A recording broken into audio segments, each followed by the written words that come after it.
ഇവളുടെ ഭാഗത്തിന്റെ കാര്യമല്ലേ നിനക്ക് സംസാരിക്കാനുള്ളത്? അതെ, 1966 അമെന്റ്മെന്റ് പ്രകാരം. അപ്പൊ നിങ്ങൾ വിവരമൊന്നും അറിഞ്ഞില്ലല്ലേ? ഭാനുമതിയുടെ പേരിലുണ്ടായിരുന്ന സ്ഥലം പോയി, ബാങ്കുകാർ ജപ്തി ചെയ്തു. ഇനിയിപ്പൊ നിങ്ങളുടെ വീതം ബാങ്കുകാരോട് എന്ന് ചോദിക്കും, അവര് ചിലപ്പോ തരുമായിരിക്കും. പിന്നെ ഉള്ളത് ഈ വീടാ. വീട് എന്റെ പേരില. ഇത് ഇപ്പൊ വീതം വെക്കാൻ എനിക്ക് മനസ്സില്ല. എന്ന് വെച്ചാൽ? മോനെ ആനന്ദ, എന്റെ ഇഷ്ടമില്ലാതെ ഇത് വീതിക്കാൻ നിന്റെ ഈ വക്കീലോ വക്കീലിന്റെ അപ്പനോ വിചാരിച്ചാൽ നടക്കില്ല.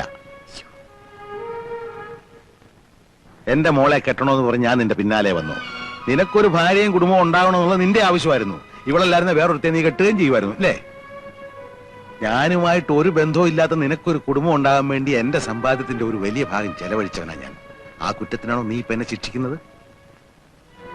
എന്ത് ധൈര്യത്തിലാ നീ ഈ വക്കീലിനെ കൂട്ടി ഈ പടി കയറിയത്? നീ സമ്പാദിച്ചു വല്ല ഇവിടെ ഇരിപ്പുണ്ടോ? ഭാര്യയെ നോക്കേണ്ടത് ഭർത്താവിന്റെ മാത്രം കടമയാണ്. അത് ഒരിക്കലും ഭാര്യ വീട്ടുകാരെ ആശ്രയിച്ചിട്ടാകരുത്.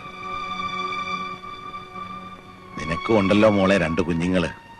നാളെ അവര് നിന്നോട് ഇങ്ങനെ പെരുമാറിയാൽ എന്തായിരിക്കും നിന്റെ സ്ഥിതി?